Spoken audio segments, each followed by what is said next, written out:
दूसरी लगा दो। बोलिए सतगुरुदेव भगवान की जय।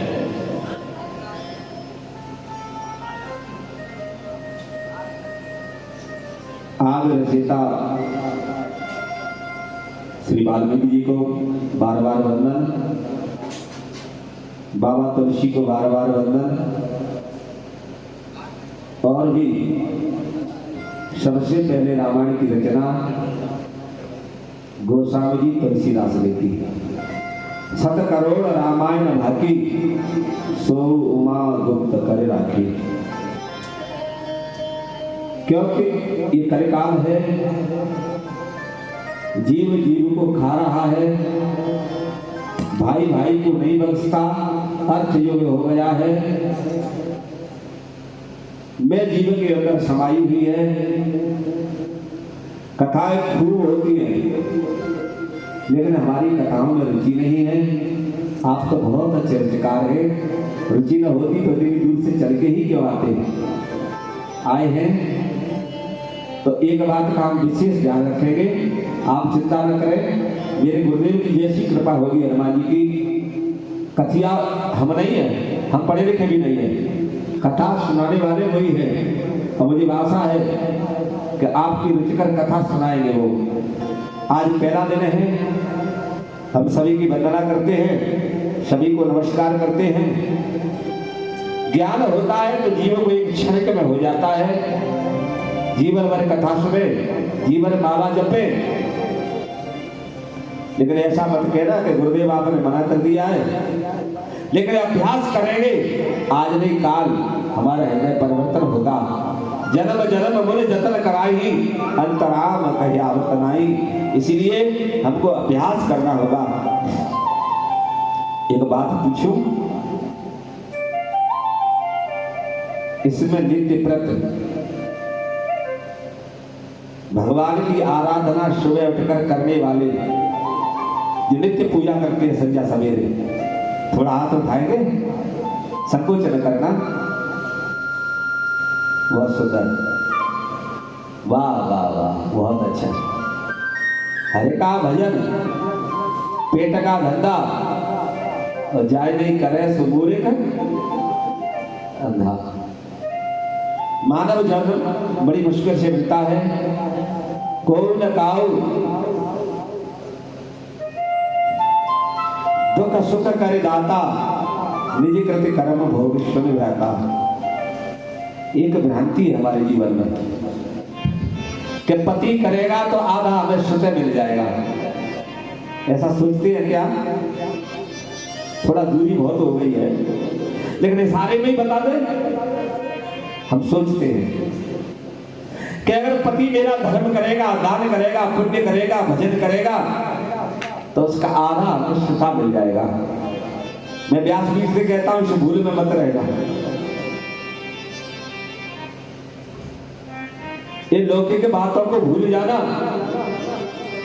ये कोई ने कहा दुख सुख कर दाता, निज कृति कर्म भोग विश्व निभ्राता।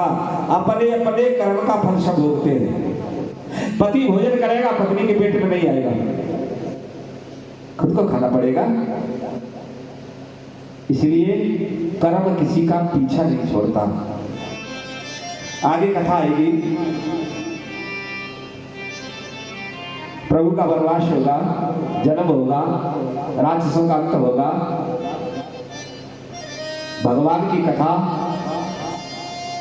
राम जी के वनवास के बाद गद्दी तक चलेगी। कर्म ने ब्रह्म के बाप को नहीं छोड़ा। हम कौन होते हैं?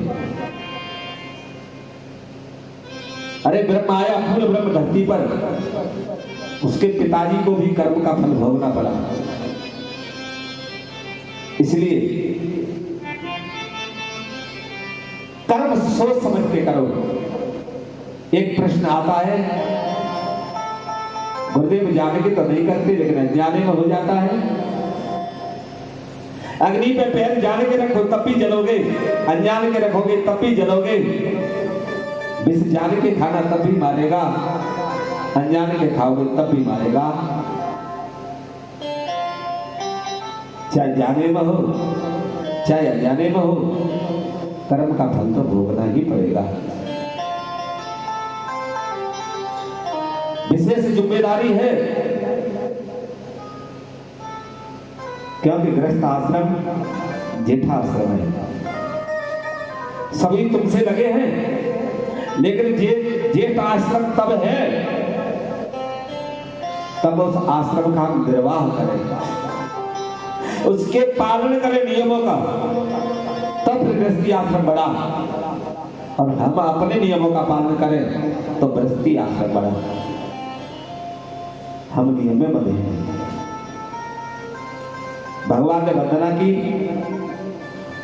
गोस्वामी जी ने पहले 7 श्लोक लिखे। 7 ही क्यों लिखे? 8 लिख देते, 6 लिख देते, 5 लिख देते, 7 ही 16 लिखे। पहले 7 श्लोक लिखे, सब रामायण जानते हैं, पढ़ते हैं, प्रेमी हैं। फिर 7 16 लिखे। 7 ही क्यों लिखे? संत कहता है हमारे 7 ही बार होते हैं। कितने होते हैं? 7 होते हैं। एतवार, सोमवार, मंगल, बुध, बृहस्पति, शुक्र, शनिचर। तो 7 श्लोक लिखे होंगे। 7 ही स्वर होते हैं। सारे ग म प ध नि सा होते हैं ना। 7 इसलिए 7 श्लोक लिखे होंगे।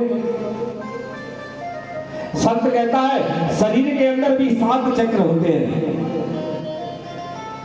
मूलाधार, स्वादिष्ठान, मणिपुर, अनाहत, विशुद्ध, आज्ञा और सहस्त्रधार। और जिस व्यक्ति के 7 चक्र भेदन हो जाते हैं तो नर से नारायण बन जाता है। इसलिए 7 लिखे होंगे।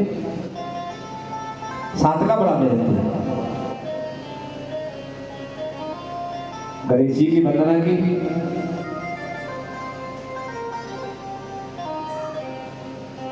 मैया सरस्वती की वंदना की। हे माता सरस्वती,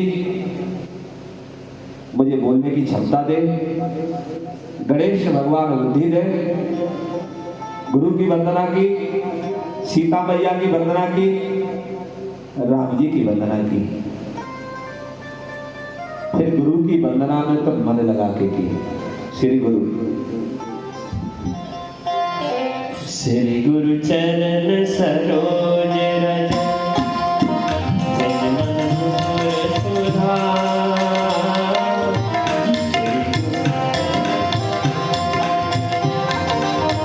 निज मन मुकुर सुधा।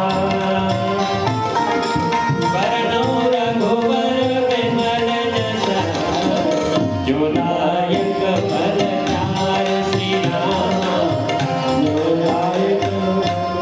श्री गुरु पदनख मणिगण ज्योति। श्री गुरु पदनख मणिगण ज्योति। श्री गुरु पदनख मणिगण ज्योति। सुमिरत वेद दृष्टि होती।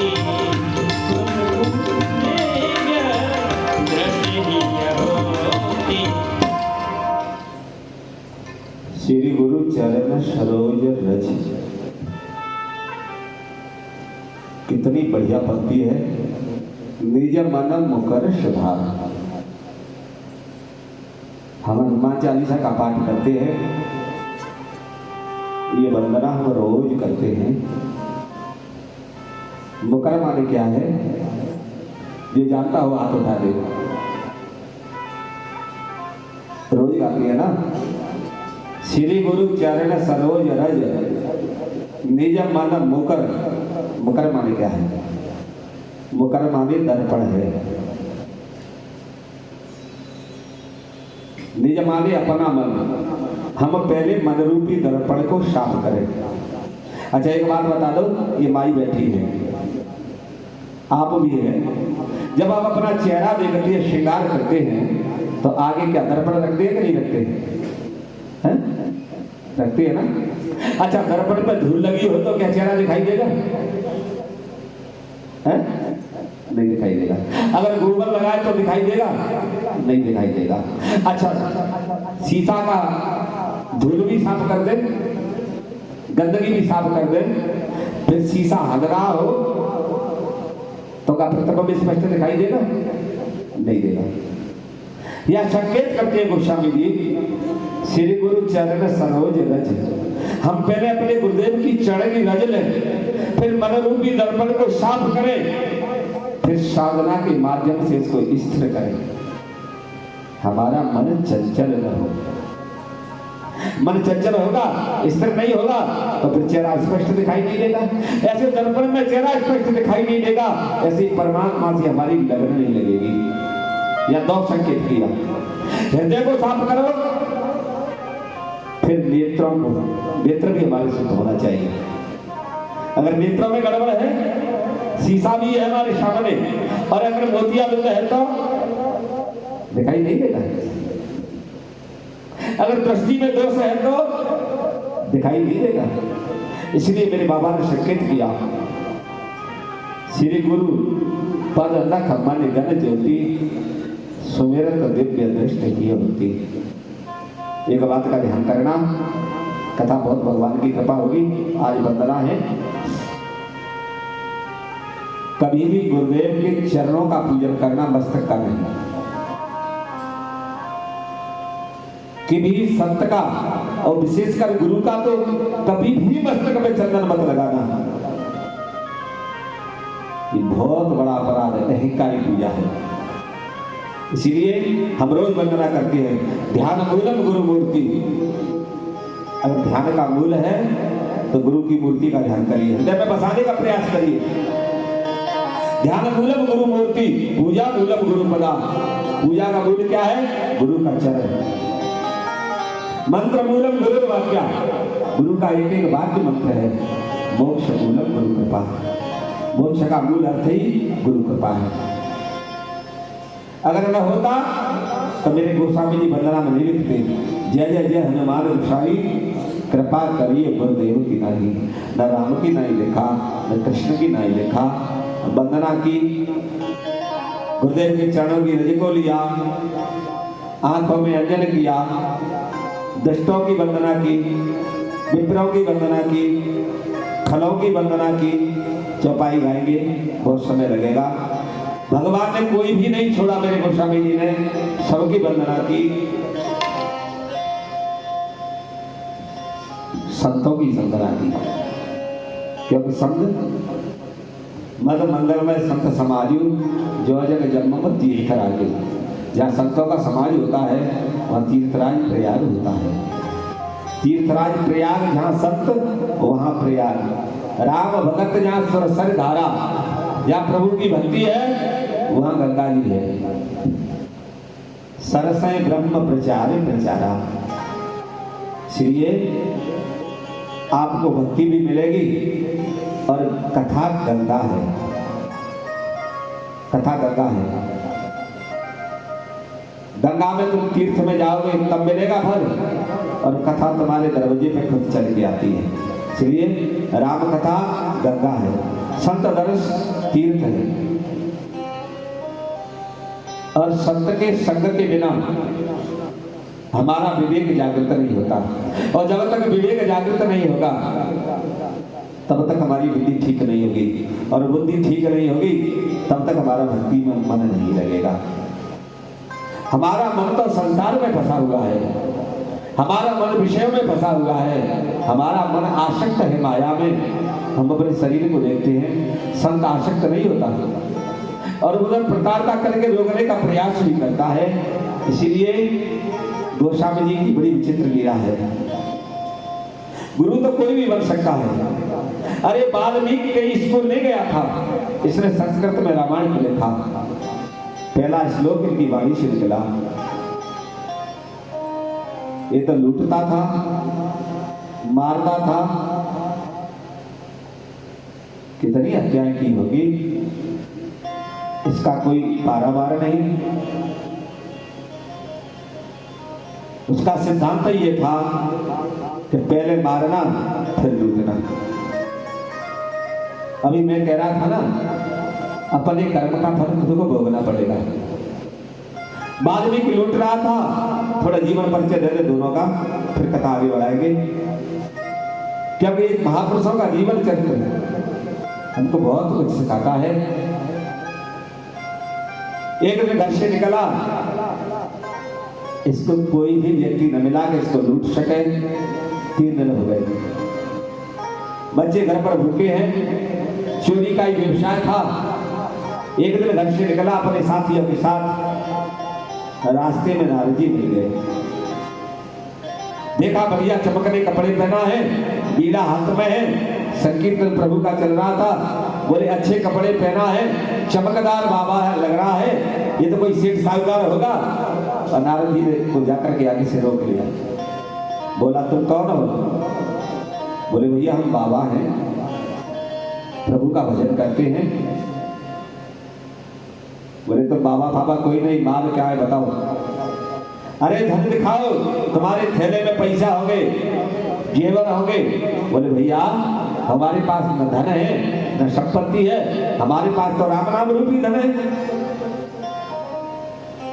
और ये धन ऐसा है, अग्नि जला नहीं सकती, चोर ले जा नहीं सकता, पानी गला नहीं सकता, और कोई हिस्सा भी नहीं कर सकता इसमें।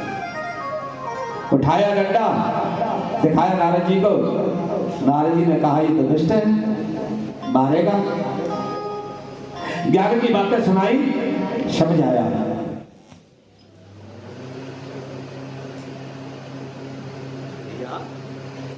हेलो,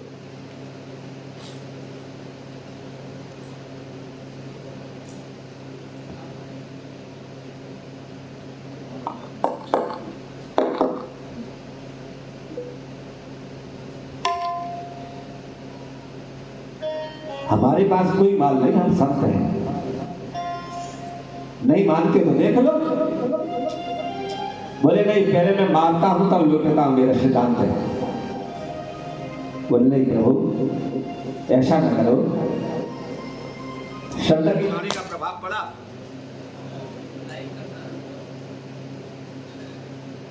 संत की वाणी का प्रभाव पड़ा। कितना टाइम लेता है? हेलो, चलाओ बेटा उसको कैसे। संत की वाणी का प्रभाव पड़ा। संत ने पूछा भैया एक बात बताओ, कितनी हत्याएं की है? बोले कोई गिनती नहीं महाराज।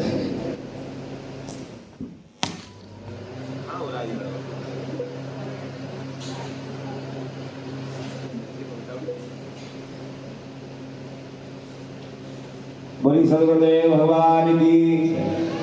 अरे मेरे प्रभु कृपा करो वीर बजरंग बली।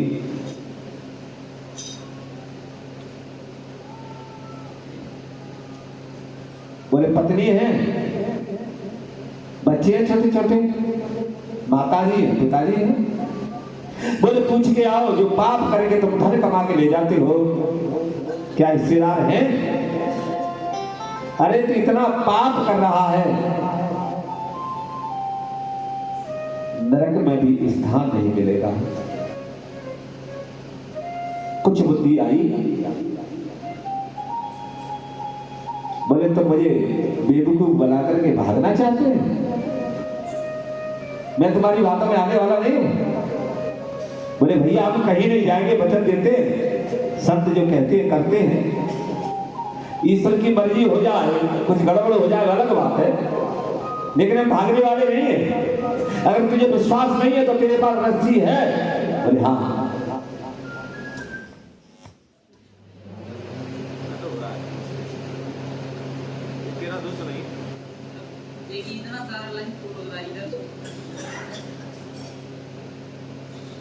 बोली सदगुरुदेव भगवान की। निकाली रस्सी, नारद जी को खड़ा कर दिया, बांधा पेड़ से। हेलो, थोड़ा आवाज बढ़ाओ बेटा। निकला घर की ओर। दरवाजे पे पिताजी बैठे थे, वृद्धावस्था थी। पूछा बेटा 2 दिन से चूल्हा नहीं जला, कुछ मिला? बोले पिताजी मिला तो कुछ नहीं, तो बोले आज एक प्रश्न का उत्तर पूछने आया हूं, पूछो।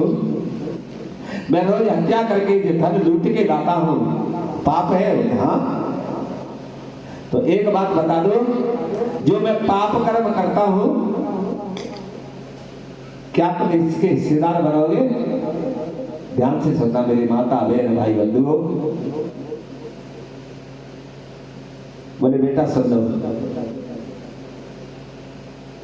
तू मेरा पुत्र है, मैंने आपको अपनी कमाई से पाल के पोस के बड़ा कर दिया, मेरी आ गई है वृद्धावस्था, अब तू कैसे धन लाएगा, ये तेरी जिम्मेदारी है। वृद्ध है, माता पिता की सेवा करना तेरा काम है। हेलो,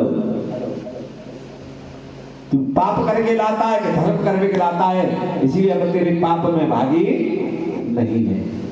मना किया, संत की बात ध्यान में आई, लगा करंट, आवाज पति की कान में गई, माता दरवाजे पे मिली, माता ने भी मना कर दिया।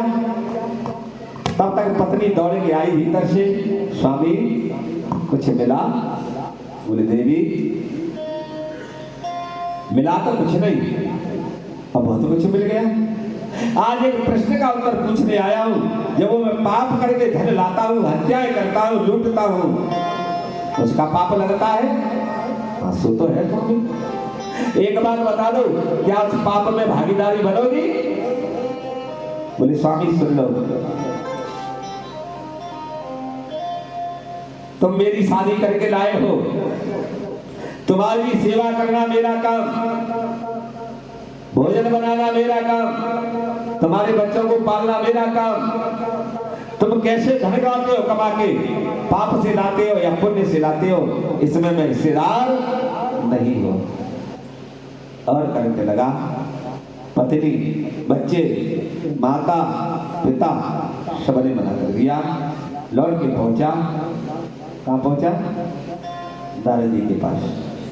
बोले महाराज त्राहिमाम, बचा लो मुझे। क्या हुआ? बोले महाराज सत्य कहा था, इस पाप का भागी कोई नहीं है, कर्म मैंने किया है, मैंने मारे हैं, मैंने लूटे हैं। प्रभु एक बात बता दो, इस पाप का कटने का कोई उपाय है? बोले हाँ है। अरे प्रभु के नाम में वो शक्ति है, आज से तू राम नाम का जाप कर। जैसे पहाड़ के पहाड़ कचरे को एक मार्च से की तिल्ली जला करके राख कर देती है, ऐसे प्रभु का नाम कितने भी पाप किए हों, अगर उनका नाम लिया जाए तो सारे पापों का क्षय हो जाता है। बोले प्रभु लेकिन एक शर्त है। बोले हाँ। बोले वो नाम बिना गुरु के कल्याणकारी नहीं होगा। नारद जी के पैर पकड़ लिए, मेरे गुरु आप ही बन जाओ भगवान। अरे ऐसा मार्ग दिखाया, सच्चा दिखा दिया तुमने मार्ग, मेरा आईना खोल दिया, मेरे हृदय के दर्पण को साफ कर दिया गुरुदेव। आप ऐसा गुरु मुझे कहां मिलेगा? तो बोले तू एक काम कर, संस्कार किया, मंत्र तू जप नहीं पाएगा, इसलिए मैं सादा मंत्र देता हूं, तू राम राम रट।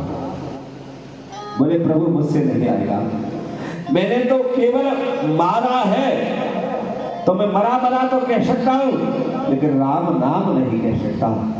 तो बाल्मीकि से बोले गोस्वामी जी, हमारे नारद जी भगवान बोले तुम ये काम कर, तू मरा मरा कर, लेकिन एक काम करना होगा, इस पेड़ के नीचे मैं 7 घंटे से बना हूं, मेरे पैर यहाँ पड़ गए हैं, तो इस जगह पे बैठ करके मंत्र जाप कर, तो ये हजारों गुना फल मिलेगा। श्री कहते हैं घर पे कथा सुनना, नाप जो जाप करना 1 गुना फल, नदी किनारे 10 गुना फल, 100 गुना फल, तीर्थ में जाकर के कथा सुनना, मंत्र जाप करना 1000 गुना फल, और गुरु सानिध्य में बैठ कर कीर्तन में कथा सुनना, संत सानिध्य में सुनना, संत मुखारविंद सुनना, तो अनंत गुना फल मिलता है। इसीलिए तू एक काम कर, इस पेड़ से मैं बना रहा हूं, या ऊर्जा है, तू बैठ जा यहाँ पर और जाकर के जाप कर। बोले महाराज मुझे बैठा नहीं जाता है, पैरों में दर्द होता है, आसन लगा नहीं सकता तो तू एक काम कर। बोले क्या? मैं इस पेड़ से बना था ना, इसी पेड़ के नीचे खड़ा खड़ा होकर के तू राम नाम का जाप कर। इसलिए संत ने कहा उल्टा नाम जपा जग जाना, बाल्मीक भय ब्रह्म समाना। उल्टा नाम जपा। इसलिए ध्यान मूलम गुरु मूर्ति, पूजा मूलम गुरु बला, मंत्र मूलम गुरु वाक्या। गुरु का एक एक वाक्य मंत्र होता है। मरा मरा में से राम राम हो गया, ब्रह्म बन गया, आश्रम में रहने लगा, शिष्य बनने लगे। लेकिन एक दिन तो गजब हो गया। सुप्रभात था, वाल्मीकि स्नान के लिए गए। पहले नदी किनारे आश्रम होते थे। जैसे स्नान करके सूर्य को अर्घ दे रहे थे, एक दृश्य देखा। दो पक्षी आपस में पति पत्नी रमण कर रहे थे। क्रौंच पक्षी था, शिकारी आया, बाण ताना और मार दिया। उस क्रौंच के लग गया, क्रौंच बाण करके मर गया और उसकी पत्नी विलाप करने लगी। देखिए, प्रेम हो तो पक्षी सा जैसा हो, देख लो, इसे सीख लो। क्रौची यदि न सही सकी पति प्रेम का वियोग, उसने अपना प्राण अर्पण कर दिया। लेकिन ये करुणा दृश्य देख करके उस संत देख रहा था वाल्मीकि, उस पर रहा नहीं गया और वहां पहला श्लोक इनके मुखारविंद से निकला। मानसाद प्रतिष्ठाम तुम गमः शास्त्रती समा, यद क्रौच मुतनादेकम अवदीय काम मोहितम। जा, मैं तुझे श्राप देता हूं। बदे को श्राप दे दिया। अरे कामातुर पक्षी को तेने मारा है, जा, तुझे इस ब्रह्मांड में कहीं भी शांति नहीं मिलेगी। आ गया संत को क्रोध। इसलिए मैं निवेदन करता हूं, मैं बार बार अपने शिष्यों के बीच में कभी संत को क्रोधित मत करना, मेरा निवेदन है। नकली हो, फसली हो, कैसा भी हो, हमारी आदत बन जाएगी। आज नकली का अपमान करेंगे, कल असली का कर देंगे। कहीं क्रोध आ गया उस संत को, उसकी बाड़ी खाली नहीं जाएगी। अतिशय रिगण करे जो कोई, अग्नि प्रकट चंदन से हुई। आज कोई लेना देना नहीं था, संत खड़ा है नदी में, अर्घ दे रहा है सूर्य को, लेकिन उस करुणा दृश्य को देख करके उस शिकारी पर क्रोध आ गया और श्राप दे दिया।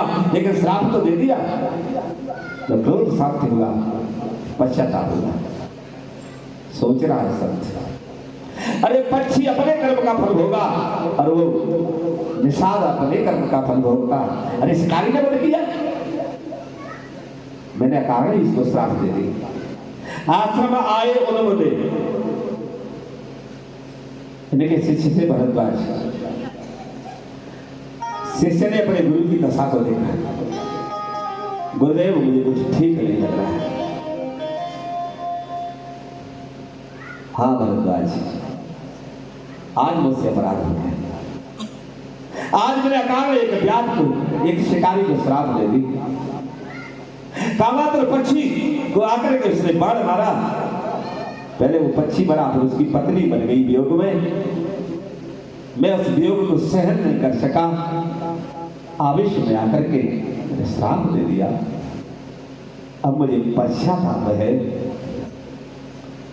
वही नारद जी प्रकट हुए, ब्रह्मा जी प्रकट हुए, सरस्वती प्रकट हुई। बोले ये श्लोक तुमने नहीं निकाला, ये हमारी कृपा से निकला है। आप एक ऐसा काव्य लिखिए महामानव का, वो जन जन का कल्याण करे। वो कौन है ऐसा मानव? बोले तुम जानते हो, श्री राम। आप राम का चरित्र लिखिए, रामचरित्र मानस। वो सामने लिखा है इसमें, रामचरित्र मानस, यही नाम। इसका नाम क्या दिया? चौपाई है रामायण में, रामचरित्र मानस। रामचरित मानस यही